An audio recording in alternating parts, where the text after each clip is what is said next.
Хочеш сидират, який дає якісну органіку і чисте поле? Спробуй льон олійний. Він швидко сходить, густо вкриває землю і душить бур'яни.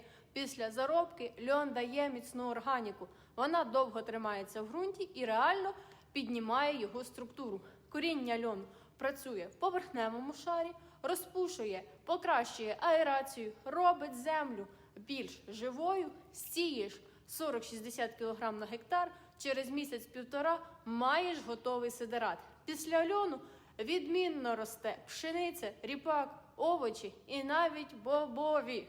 Льон – універсальний сидират, який часто недооцінюють, але він реально працює. Хочете льон олійний? Сайт InterAgroLab.info. Не можете зайти на сайт.